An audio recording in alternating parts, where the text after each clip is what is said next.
culture, teaching in Georgetown University's McCourt School of Public Policy and the Government Department.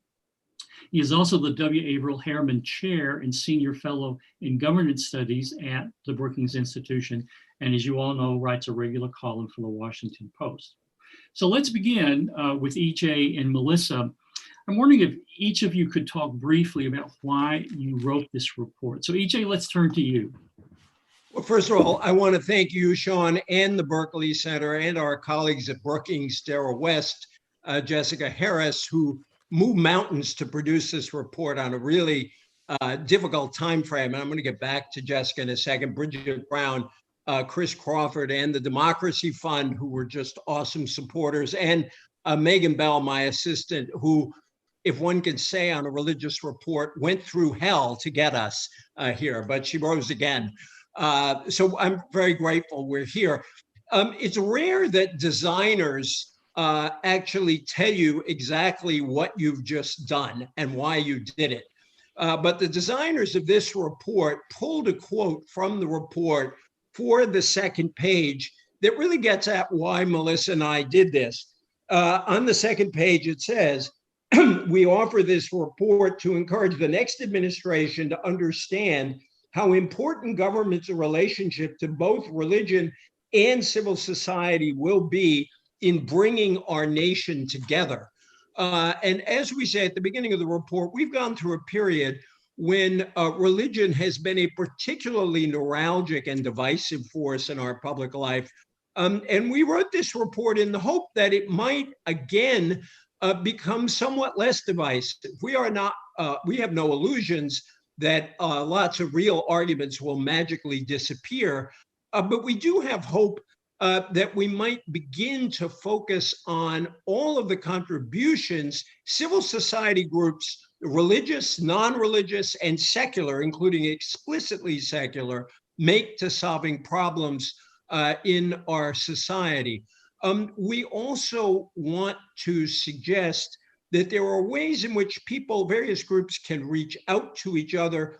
And lastly, we wanted to say plainly that how an administration organizes itself on issues related to religion can determine whether it succeeds or fails, whether it has unnecessary fights and creates unnecessary divisions, or it can move forward. The most Brookings sentence I ever wrote is in this report, and I'll claim it, so Melissa has no responsibility for it. The sentence says that bureaucracy is an unpopular word, but how organizations, whether public or private, organize their offices and their bureaus and who is there, that can determine whether issues are dealt with, or brought to the forefront, or buried. And we argue that a new administration must be organized and ready to deal with religious issues, because officials may not be interested in religion. Religion has a way of being interested in them and in lots of problems related to public policy. Great, thank you, E.J. Melissa, your views, why did you do this? Well, I'd certainly echo E.J.'s comments and his thanks to everyone, including you, Shaun, and the Berkley Center and your staff here. We really appreciate your work, and to the Democracy Fund and our friend Chris Crawford for the support of our work. The relationship between religion and government is addressed by the Constitution. And so we know it's important. We know that these issues are sensitive, yet at the same time, these issues are not always given the kind of careful consideration that they require. Government can easily, and many times innocently, mangle issues in this area. And so, as the report says, we think the next administration needs to be prepared to deal with these issues from the outset, to promote the common good, honor the Constitution, and avoid unforced errors. Great. In terms of social service partnerships, why do you think it's a good idea to go back to the structures that were in place during both the Bush and Obama administrations? And Melissa, we'll turn to you first. Well, to be sure, the work of past administrations wasn't perfect, but I think that both administrations did recognize that government can accomplish a great deal when it listens to and works with community serving organizations, both faith-based and secular, that serve people in need. And as you all noted at the top, the next administration will confront an ongoing pandemic, racial injustice, and also a deep economic downturn, as well as a warming planet, dangerously so, as we say in the report. And it can't overcome those challenges by itself. It will need the help of civil society to do so, including faith-based and secular community serving organizations. So we think that it's absolutely critical that we return to that strong foundation. Now, of course, there were differences between the Bush and Obama administrations, and we can talk about those more later, but there was a great deal of continuity too across the two administrations in this area. So we think building on that foundation is the right thing to do. Of course, we don't want to just have the foundation and try to turn the clock back. We need to move forward too. So we say in the report, there are lessons that we can learn from both the Bush and Obama administrations' work in this area. We point as well to something DJ has already emphasized, that the office should be working not only with religious organizations, but with secular organizations, including those who identify themselves as secular in their name, like secular coalitions and other groups that also serve people in need. And we also recommend, as our friend and my colleague Joshua Dubois recommended, that we look at the racial disparities that we're seeing, not only in public health, because of the way in which the COVID-19 crisis has brought this into sharp relief about how hard the virus is hitting African-American communities, but also that we look at racial disparities across a range of issues, including education and criminal justice reform, and that we make that one focusing lens of the partnership. So I think all those things are promising areas for the next administration to pursue. Thanks, Melissa. EJ, what's your view? Why do you recommend going back to some of those structures from earlier administrations? Well, as Melissa suggested, and by the way, I want to thank Melissa, of all people. I listed all those other people because Melissa came to me and said, this is a moment when we really need to revisit these issues again. We did a report way back in 2008 on how to reform the Bush initiative and move it forward. I think what's important to recognize is that we want to restore, but we also want to reform again and move forward, because in the report, we quote John DiIulio, the first head of the Office of Faith-Based and Community Initiatives in the Bush administration, who noted it's not 1998 or 2008 anymore. We have had a lot more division around religious issues, new controversies, but we're also dealing with a country that is even more diverse religiously than it was in 2008 when President Obama took office. Not only diverse with lots of what for Americans are new religious groups, significant populations of new religious groups, but the rise of a very large proportion of our population who think of themselves as agnostic or atheist, or simply don't have any connection to organized religion, the so-called religious nuns, spelled N-O-N-E-S, not like spelled like the folks who taught me, and bless them for trying. 40% of people under 35 or 40 are religious nuns. So you have to approach these partnerships in a different way. We try to underscore, and we think that this has lessons for people both on the left and on the right, that first, we're interested in these groups not because we're interested in the providers primarily. We're interested in what all these groups do for the beneficiaries, the marginalized, the excluded, the poor, the people who need help. And that these groups are a vital part of civil society. And so a lot of times in the report, we don't even refer to faith-based partnerships. We talk about it as the partnerships initiative because we want to emphasize to everyone that you need to build and rely on civil society to solve these very, very deep problems that our country confronts. And these organizations will be vital both to pulling us together after this period of division, but also to helping our country solve a whole lot of problems. Thank you, EJ. Let me start the third question and pitch it towards you, Melissa. In the report, you say it's often been easier for Americans to find agreement about religion's role in foreign policy than about religion's role in American public life. Why is that? And what are some of your major recommendations on these issues? Great. Well, and I want to thank my co-author EJ as well as I start. We think that we should recognize that when we're discussing religious liberty at home, we're often arguing about things like whether school vouchers, should go to religious schools among other private schools, or perhaps a government display that includes religious elements. And those are all important issues. But when we're looking at cases abroad of deprivations of religious liberty, we're often talking about matters of life and death. There's extreme persecution going on of people of different faiths and beliefs all around the world. So even when we can't agree on some of the issues at home, we can really rally around each other and the drive to advance religious freedom for people of all faiths and none around the world and be a force for good. So we think that we can build on that very strong foundation as well. Another part of the work that Shaun, you're so familiar with is helping to educate diplomats about religious facets of the landscape in which they work. We can't understand our nation or our world without understanding religion. So, we have to know when we send diplomats out in the Middle East to know the difference, basics like what's the difference between a Sunni and a Shia Muslim.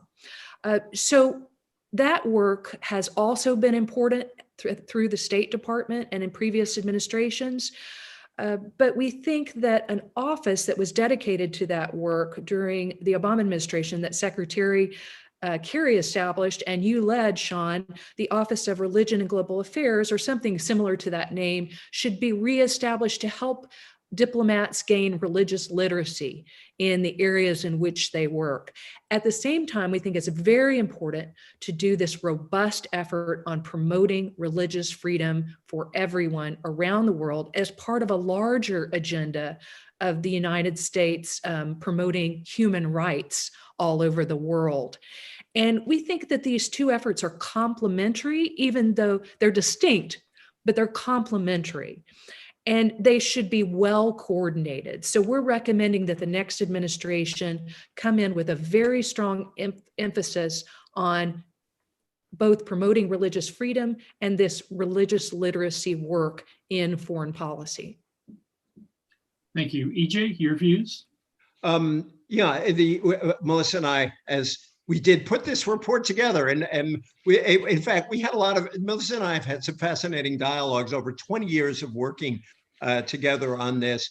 I won't take up a lot of time because I think Melissa covered it very well. I'm grateful that David Saperstein is joining us for this conversation, because I think David, and there are people in both parties, but David really modeled how you can talk about religious freedom around the world in a way that brings in Republicans and Democrats, liberals, conservatives, and socialists and libertarians even, because this is such a fundamental principle of human rights. And I think one of the things we do underscore in the report is that religious freedom is best defended if it is seen as intimately connected to a broad human rights agenda, that the US government should be in the business of advancing human rights. We have no illusions. We know that sometimes realpolitik gets in the way of advancing human rights.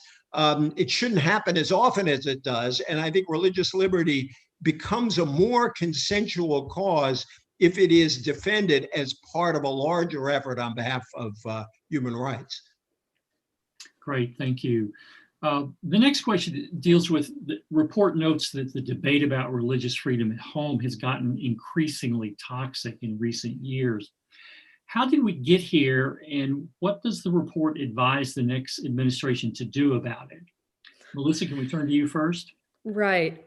So skating over the top of this very complex question. Thank you, Shaun. I wanted you to go first, Melissa. We've been arguing about the meaning of religious freedom at least since the country was founded, and certainly even before that. And to take us to a more recent chapter, ever since the 1960s Supreme Court decisions saying that school-sponsored prayer was unconstitutional, but students, of course, could pray on their own at school. We've been dialoguing and debating about what is called Establishment Clause issues, the clause of the Constitution that says there should be no government established religion. We had done a better job up until recently of coming together around free exercise issues, which is the other half of the First Amendment's religion clauses. But in the last few years, we've also had a serious bit of fraying on that consensus. And part of that has been due to the fact that we have been trying to build protections for people, LGBTQ people, and some who have religious opposition to same-sex marriage have asserted religious freedom protections from some non-discrimination provisions protecting LGBTQ people. So when protections have been put in place of a non-discrimination nature, those religiously opposed, again, have inserted some objections and under the banner of religious freedom. And that has created a very difficult debate and tug of war on these issues.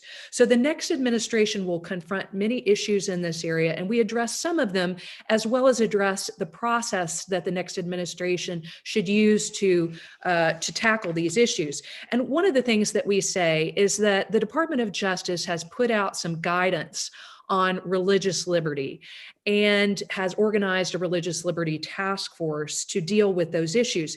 And we agree that it's very important that an administration have guidance on religious liberty that is coherent and consistent. And we agree with some of the guidance, but we think that the current guidance overreaches on free exercise issues and ignores many Establishment Clause issues. So we think the next administration needs to strike a better balance there. And when it does so, of course, it shouldn't make the opposite mistake. It shouldn't overreach in the name of Establishment Clause and ignore free exercise issues. So, that work has to be carefully done by people who are trained and experienced in this area. And we also recommend at the same time that a number of executive actions that have recently taken place over the past few years be immediately reviewed, because we think to some degree they reflect that fact that the balance has not been struck properly. We also say, however, that the religious liberty conversation must be broadened in some critical ways. And let me just mention one of them in the interest of time. One of them is that we must ensure that we end policies that reflect or are based in animus or bias against particular faith. And this would include the travel ban that is based on a call for banning Muslims from this country. We must never have policies in this country that are based in animus toward particular faiths or toward religion generally. And we also know that many have been targeted in recent years for hate crimes simply because of the way they practice their faith. And that is unacceptable. The next administration must ensure that everyone can practice their faith without fear. And they must restore trust between the government and religious minorities in this country.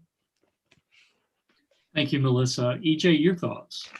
Well, I have for a long time thought that culture wars are just a bad idea in general, that culture wars are the wrong war. What they tend to do is take a problem, try not to solve it, and have people fight about it endlessly, usually for someone's political benefit.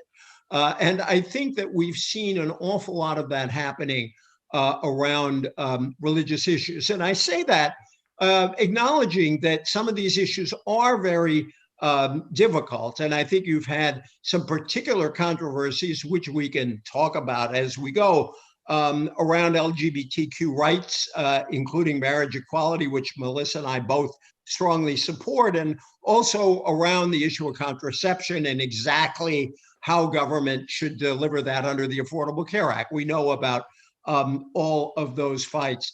I think that what you may have, and at the risk of offending all the many good people on this call, just about everybody, is what you probably have is a tendency among some, mostly liberals, to lay heavy stress on the non-establishment side, and others, mostly conservatives, to lay heavy stress on the free exercise side.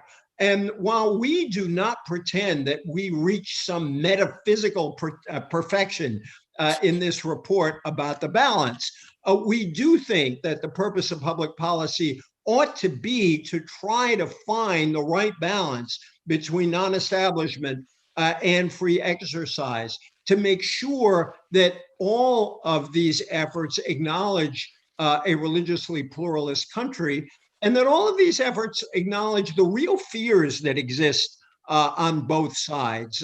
We quote Pete Wehner, who worked for President Bush, who says that often naming fears and being explicit about them can be a first step toward solving problems. And we try in the report to talk about those fears and at least try to invite people to approach these issues in ways where we might not have to be quite so fearful of each other. That's great. And let the record show that Melissa and EJ came in on time, which is sort of a metaphysical miracle for the Berkley events. But thank you. Before we segue to our discussants, I want to point out to our participants, if you look in the chat scroll, you'll see the link to find the report. And you're going to be told this several times today, but if you just simply look in the chat, you will see the link to where you at the Brookings, where you can find the report. So please make note of that, and we'll remind you that a little later on. Now we're going to pivot to a set of brief comments from our 5 discussants, and we're going to turn now to Joshua Dubois. Joshua is the former special assistant to President Barack Obama and director of the White House Office of Faith-Based and Neighborhood Partnerships from 2009 to 2013. He's currently, among many hats that he wears, he's the CEO of Values Partnership. So welcome, Joshua. It's great to have you. What are your thoughts about today's report? Thank you, Shaun and EJ and Melissa and the Berkley Center and Brookings for convening us. Deeply appreciate the recommendations in the report, but also more generally the fact that you are telling this story. You know, we can't chart a path forward without knowing where we've been, and I think that's an important part of the report in and of itself, just sort of recounting not just the progress, but also the challenges that we all faced and what we might learn that can inform the future of this work. In terms of reactions, a few things. First, I certainly appreciate the grounding and focusing effect of the recommendation around the initiative's mission. The goal of this work is not simply resourcing for the faith community or the nonprofit sector. The goal is not just to navigate and debate issues of faith in public life, even the really important issues and all the debates that we've had. The goal of this work is to combine the force and impact of the federal government and civil society to heal people who are sick, to educate our kids, to advance development and diplomacy, as you did, Shaun, to serve people in need. That might seem obvious to those on this call, but too often that gets lost in the course of the work. And it's important to say that fully and clearly, and even more important to build deliverables and evaluation, reporting, and other metrics of this work around that mission. So it's kind of the first thing. I also think it's probably no surprise that I really appreciated the recommendations around staffing. This is a broad and important sector, faith-based organizations and non-sectarian nonprofits. And the staffing of this work has to be concurrent to the importance and needs of that sector. We have a labor department that has thousands of folks focused on workforce, an education department that has similar numbers focused on the education sector. We have a couple dozen people focused on, and that's in sort of the best case scenario, focused on supporting and amplifying faith-based and other nonprofit organizations. And so a level of proportionality in terms of the staffing of this work is hugely important.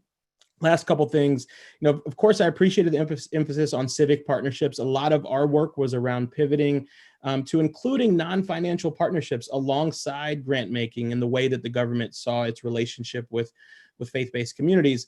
But I do want to make sure that we don't lose the message around parity of opportunity when it comes to faith-based organizations receiving federal funds. Just as there is discrimination within religious communities directed towards other groups, there's also still, unfortunately, discrimination focused on religious communities. There are questions about whether and why faith-based organizations should even receive federal funding. We got those questions all the time, even those groups that are following the rules strictly. And so I think it's an important function of this office to continue to answer those questions, and just want to make sure that doesn't get lost. But listen, altogether, I think this is a hugely important contribution to the field. And no matter who is in office in a couple months, I hope that they will, as I certainly did, listen to EJ and Melissa throughout the course of their work. And so appreciate you all and looking forward to the conversation. Thank you, Josh. I really appreciate those remarks. Now we turn to Stanley Carlson Tees, who's founder and senior director of the Institutional Religious Freedom Alliance, and a former staff member of the White House Office of Faith-Based and Community Initiatives during the presidency of George W. Bush. Welcome, Stanley. What are your thoughts about today's report?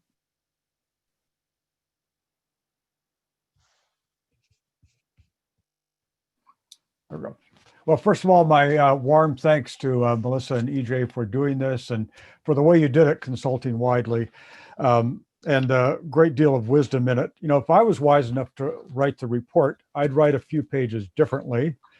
But I hope everyone will join me in praising the breadth of it, the wisdom of it, the diversity, the respect for diverse voices that is part of it. This is a hopeful call for action. It's a call to take seriously our differences and to take seriously the negative dynamic of polarization that we're in the middle of, but then to work deliberately and creatively to find a way towards common ground. Doesn't mean we agree on everything, but to find ways to collaborate for the good of all. And that's so strong through the whole report. And I think that's a really important, hopeful call to action.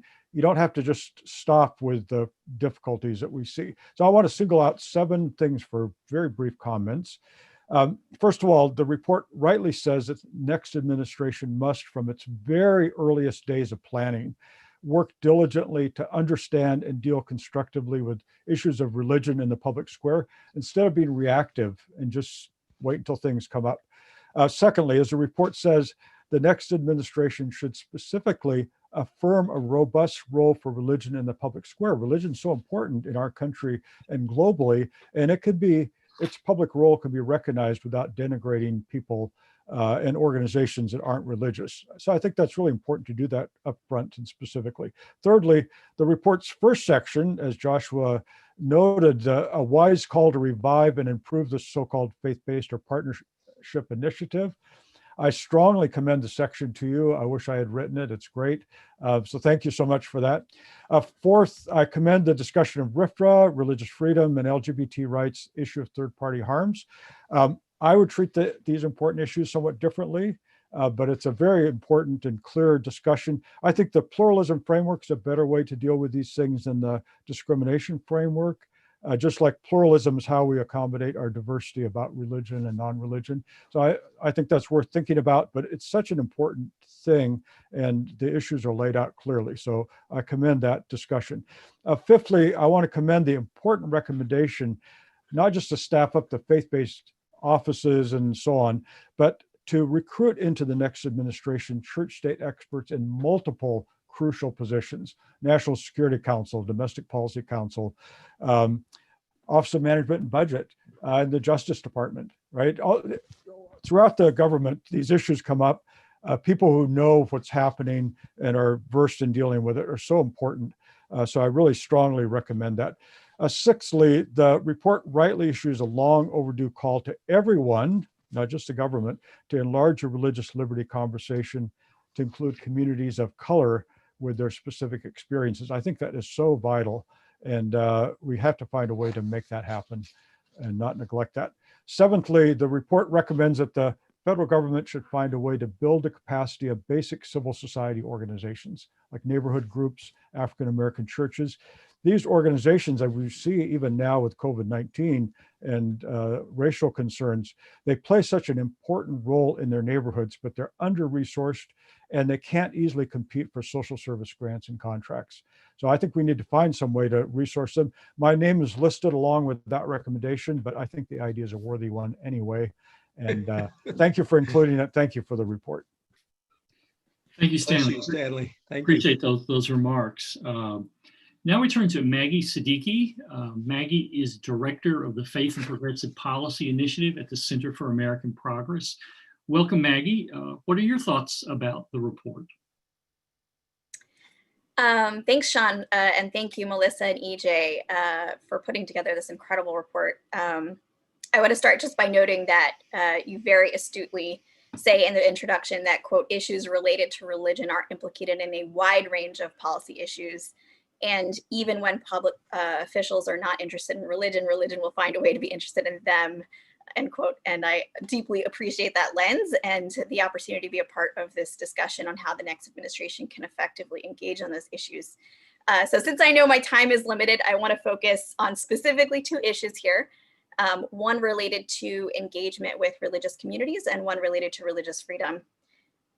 So first, again, there's so much that's important to say about the function and objectives of the agency partnership centers in particular. But as the Muslim on this call, I'll focus on one point specifically. If the administration's partnership offices are intended to offer a front door to the federal government for community organizations, faith-based and not, that may otherwise lack that opportunity, then engagement with underrepresented or minority communities should be a priority within that. And specifically, engagement with religious minority communities in the past, when it has existed, has tended to focus exclusively on civil rights and the ways that our communities are under attack, which is important. Excuse me, which is important. Yet, our communities also maintain activism grounded in our traditions on a number of issues, including racial justice, as the report notes, as well as poverty, climate change, disability justice, and more. And to the extent that the federal government deems it pertinent to engage faith communities on any public policy priority, special efforts should be made to ensure that inclusion of the diversity of religious communities in America. And the second issue I'd like to uplift regards particular challenges around religious freedom, which are discussed in the report and alluded to a couple times on this call. The current administration has introduced at least 25 regulations in the name of religious freedom that allow religious exemptions from non-discrimination protections. Now, the result of this is twofold. First, allowing for a religious accommodation to discriminate fails to recognize that non-discrimination is in the government's compelling interest. And second, allowing for the ability to discriminate in the name of religion has already allowed for discrimination against people for their religious beliefs, namely Jews, Catholics, and other religious minority groups. And so the result of these, from my perspective, is actually the restriction of our religious freedom and other rights. And the next administration must affirm non-discrimination protections and religious freedom as 2 inextricably important priorities. And so I greatly appreciate the attention that Melissa and EJ spent to this debate and its particular impact on LGBTQ equality. And so while I would actually differ with them on the notion that these rights require any kind of compromise, I certainly agree with their very strong emphasis on upholding both. So I won't take up more time, but thank you again for your wisdom in this report and also for the ability to join this conversation. The report is just so rich, and I think there's a lot that so many of us can affirm even across party lines. Thanks. Thank you. Thank you so much, Maggie, for those important observations. Next, we turn to Rabbi David Saperstein. Rabbi Saperstein was Ambassador at Large for International Religious Freedom during the Obama administration.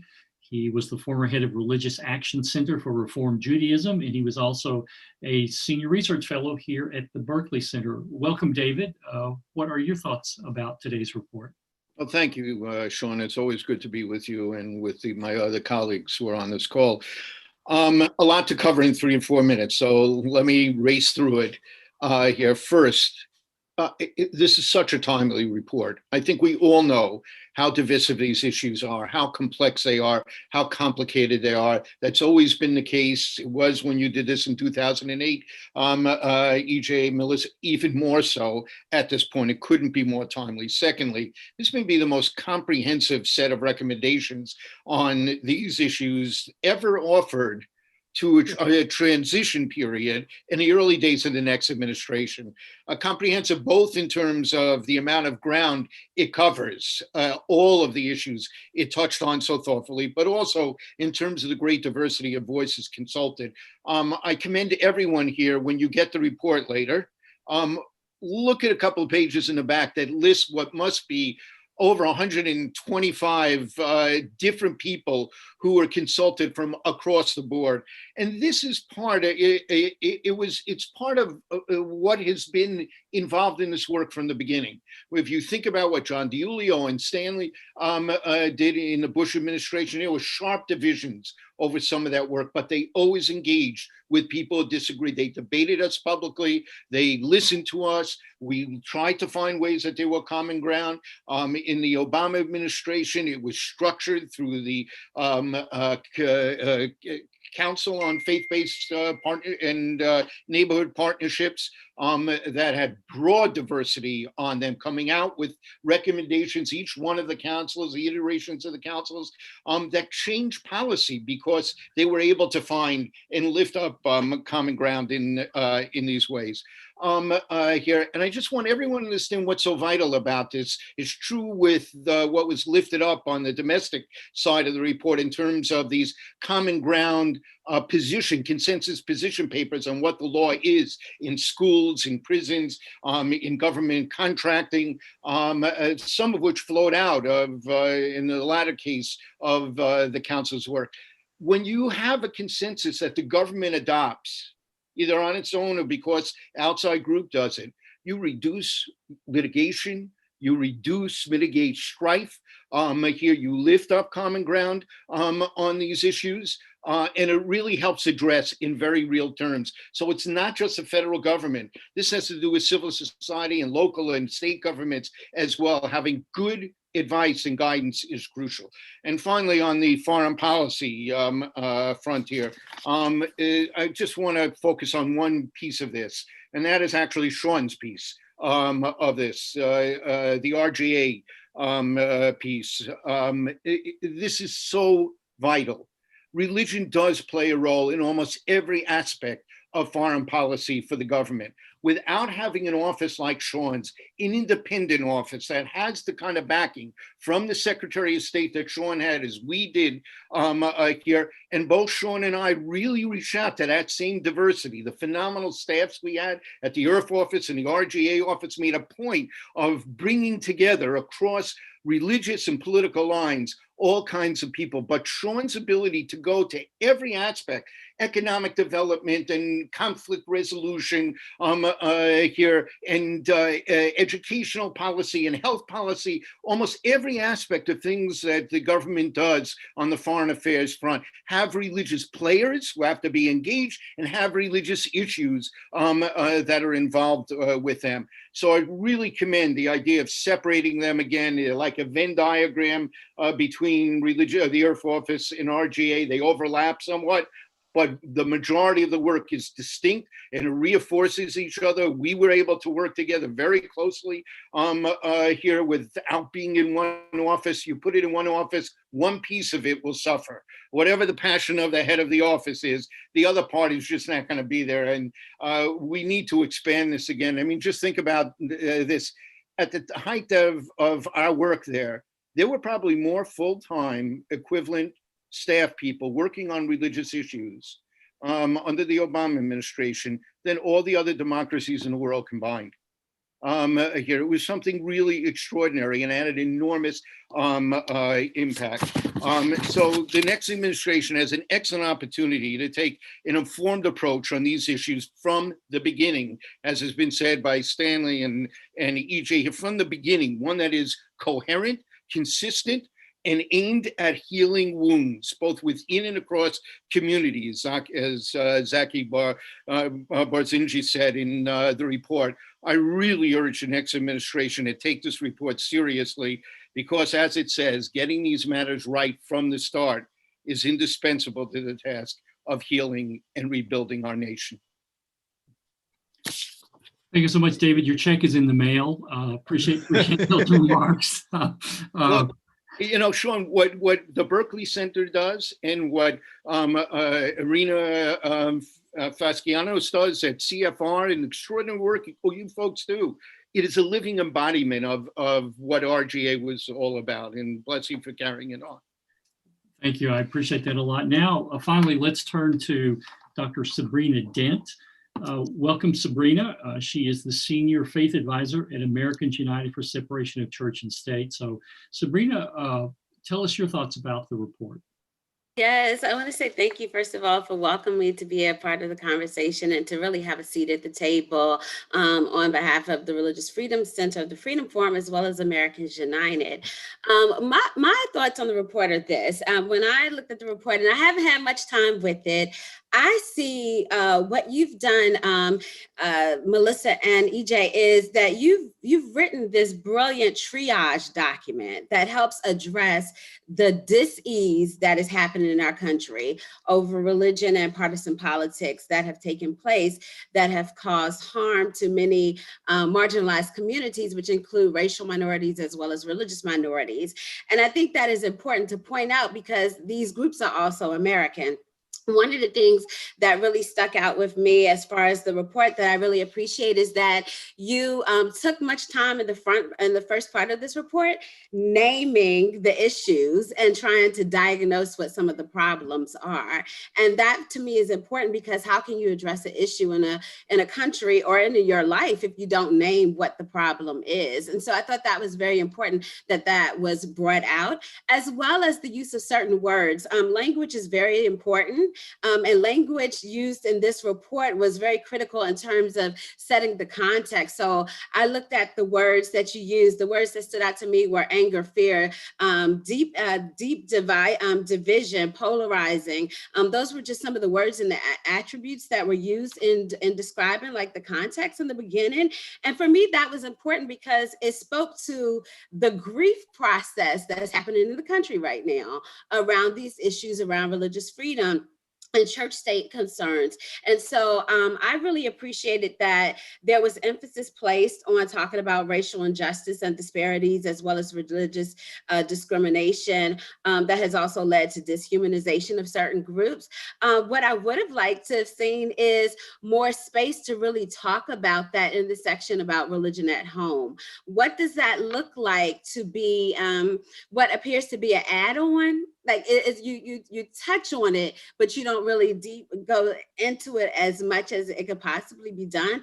But I appreciate your brilliance in writing this document and offering recommendations and being clear about saying we are offering guidance. The key that people need to remember is that guidance is not always taken, but is given with the hope that there will be some type of positive change and transformation that takes place.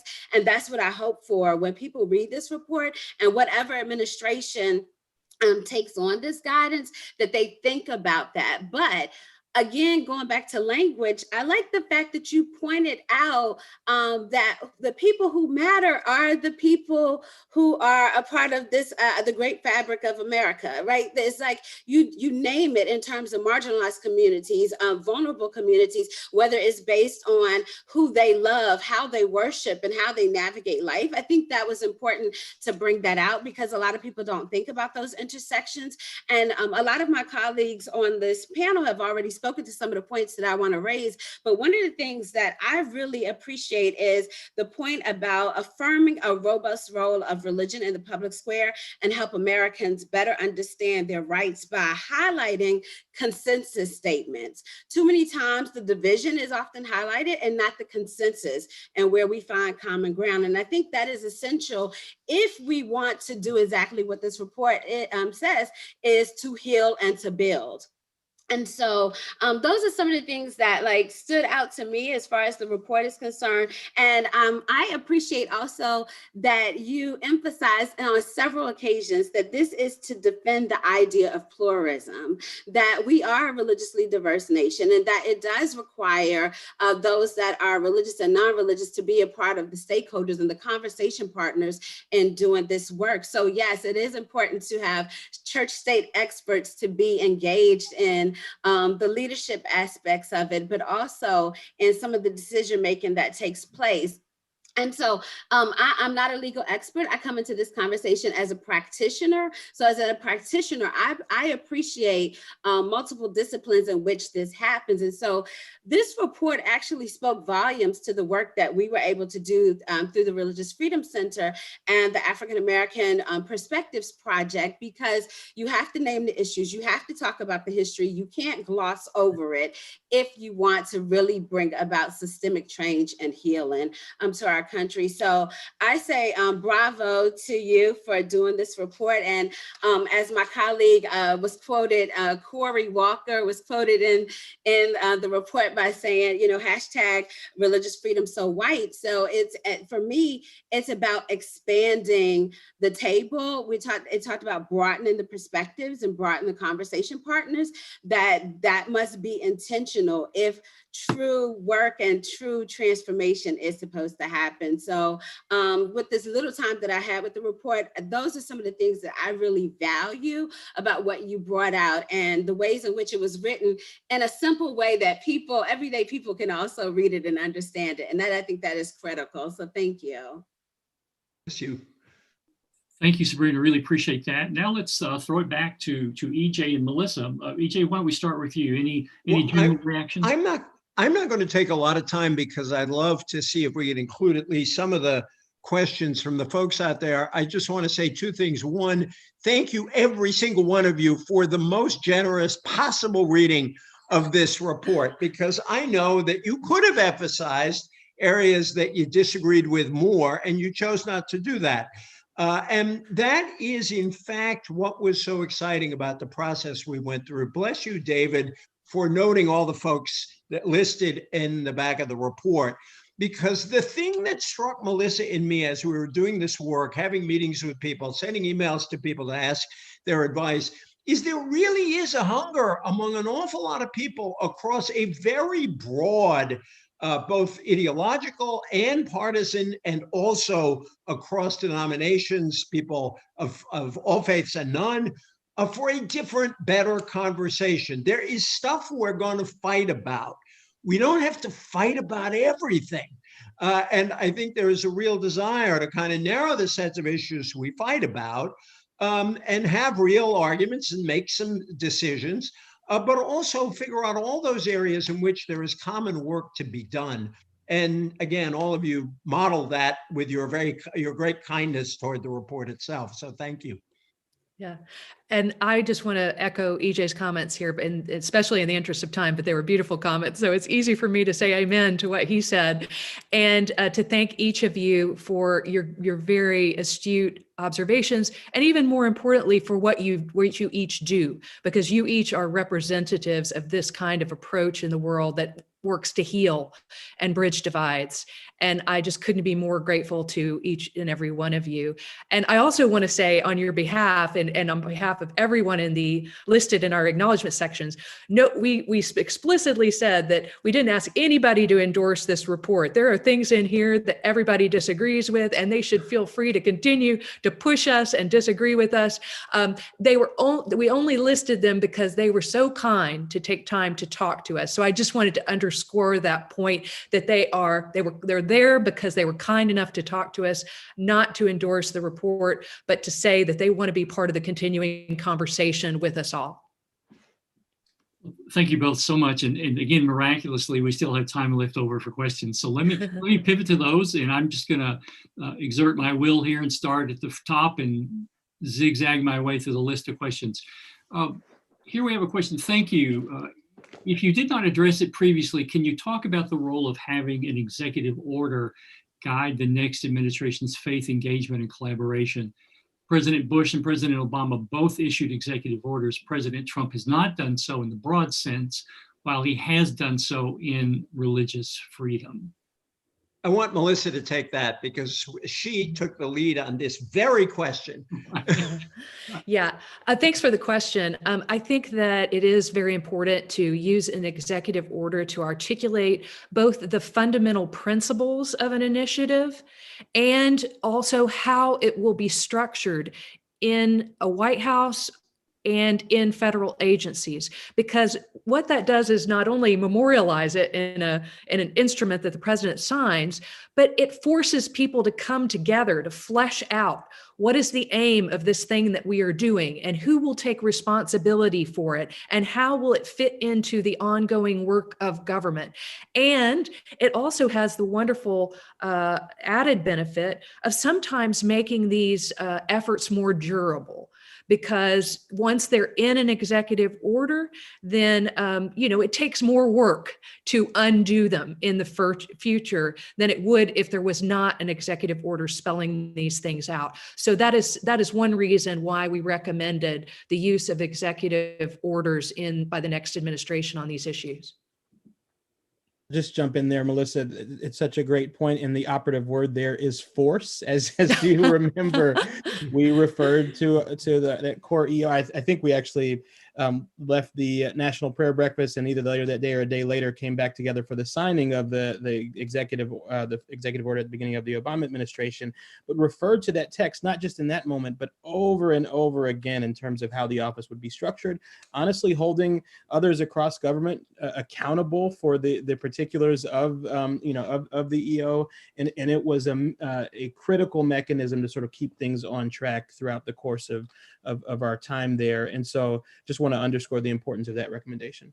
And the work Thanks they so did much. in the executive order is really a blueprint. So much of that can just be restored. This administration undid them, but they were really brilliant. And Melissa, you deserve so much credit for helping Lots of put credit. that together and make it happen.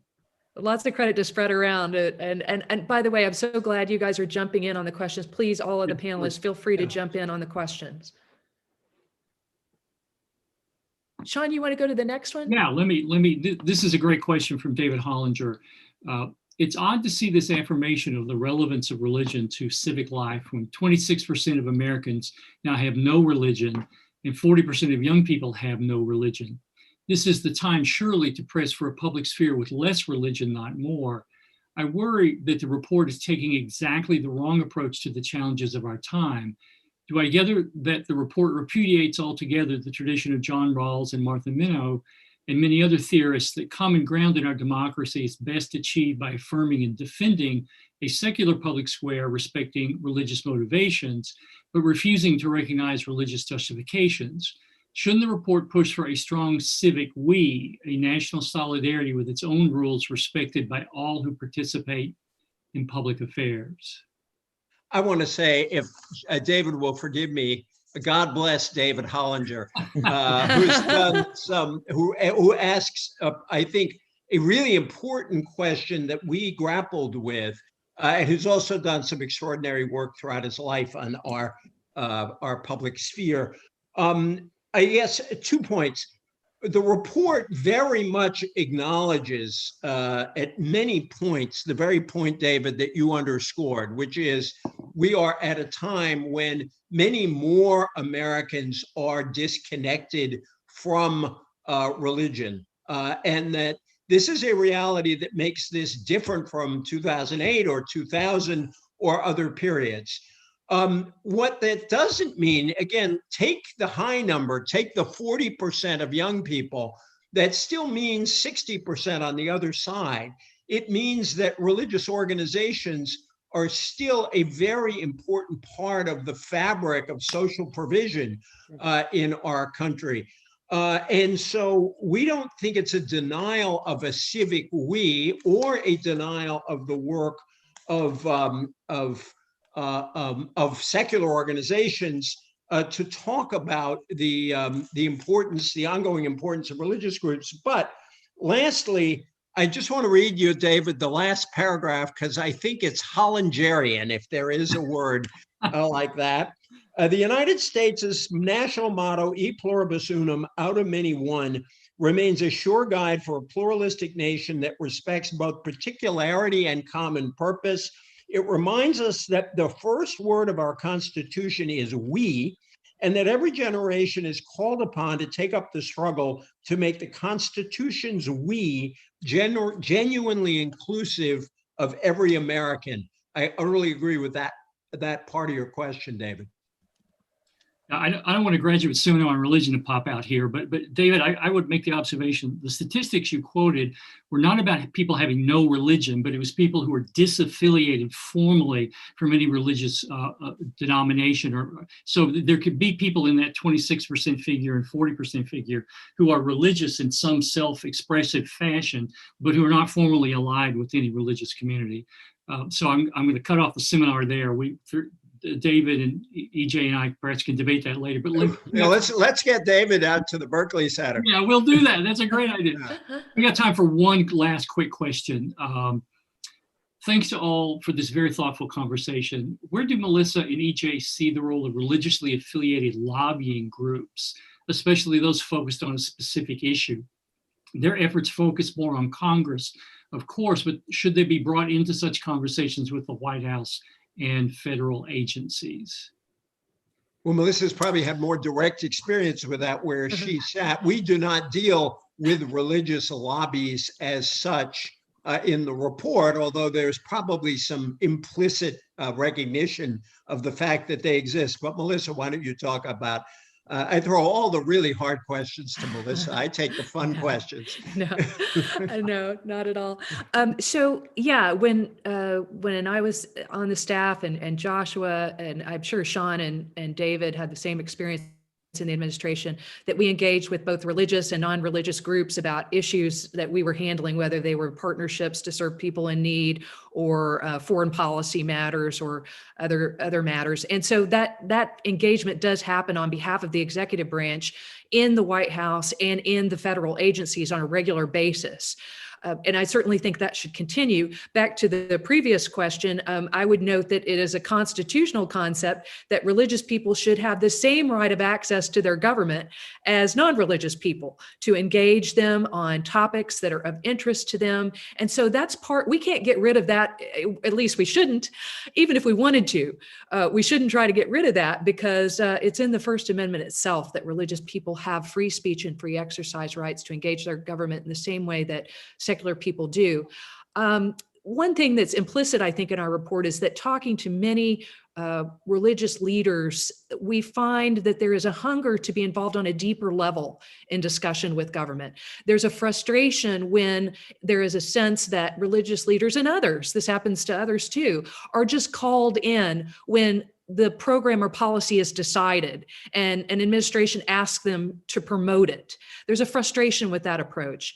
And instead, what people want is to be really engaged with a kind of responsive government where they give input and it is heard and processed and taken on board by government, and the relationships of integrity between people in government, all across government, and civic stakeholders, whether they're religious or non-religious. And I think every administration has to work on that and strive to do even better than the past administrations have. So I think that's certainly a goal, should be a goal of the next administration. Well, I bear the bad news that the clock is running out. So let me begin by thanking EJ and Melissa for this wonderful report. It's called A Time to Heal, A Time to Build: Recommendations for the Next Administration on Respecting Religious Freedom and Pluralism, Forging Civil Society Partnerships, and Navigating Faith's Role in Foreign Policy. We have put the link in the chat where you can find it, and I think we'll also put that up on the Berkley Center and circulate that when the video becomes available.